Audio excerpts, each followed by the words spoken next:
I'm back in the saloon area of the cabin, and I want to accomplish a few things this weekend. I want to rip out this water tank so I can clean it, and I also want to redo all the fittings as I mentioned in a previous video.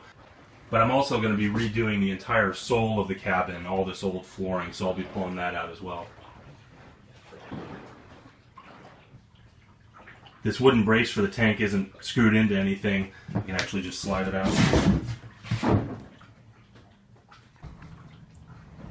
I can't see anywhere where the tank is bolted into the frame of the boat. I think it's actually just held in place against the frame with this adhesive foam. As I start digging in, I'll figure out what's going on.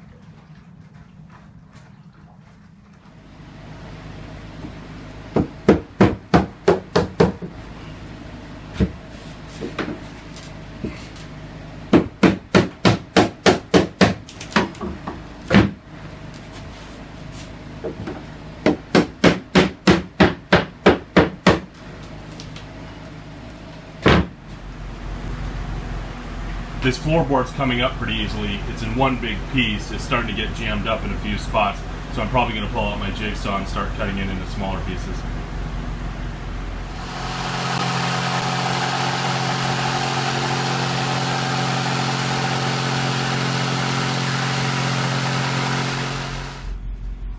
I did a couple cuts with the jigsaw, and then I just started pulling the floor out here, and it just fell apart, which is awesome because I can get it out easier now.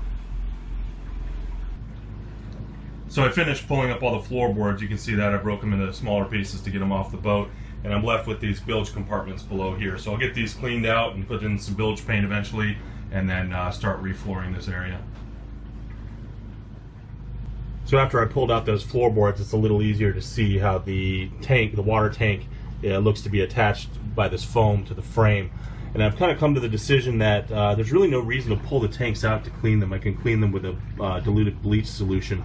So I may actually save myself the trouble and leave them in place. Just kind of clean up this area a little bit. And then, yeah, definitely redo all the plumbing throughout the boat, but I'm not going to take these tanks out. I think it's a lot of work that I just don't need to do. All the fittings are up here at the forward end, and they're pretty easy to access.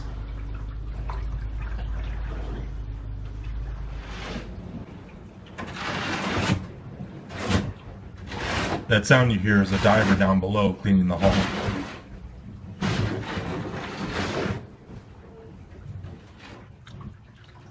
In the process of my demolition, I found what looks to be a penny down under the floorboards here. I wonder if it's been here since the boat was built. I'll take it home and get it cleaned up and see what I can find out. I brought that coin home and I cleaned it up, and it turns out what I thought was a penny is actually a Canadian cent. And instead of being from 1981 when the boat was built, it's actually from 1995. So, mystery solved. It must have fallen through the floorboards at some point. Made some good progress on the interior work. I think I'll head to shore for a shower, and I heard the McRib is back. Yup. Here are just a few of the recent wounds I've received from working on the boat. This one is from the recoil of the starter cord that slipped out of my hand on the outboard for my dinghy. That left a nice bruise. It turned a bright purple and yellow after a few days. Very nice. Here's a good old smashed finger. Happens a lot. Not even sure where this little guy came from. I wouldn't worry about that little guy. And another smashed finger. Always fun working on a boat.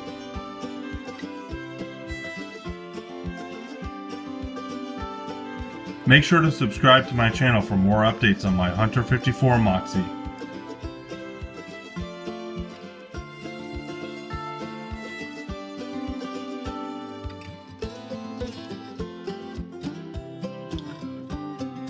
As always, thanks for watching Sailing Moxie.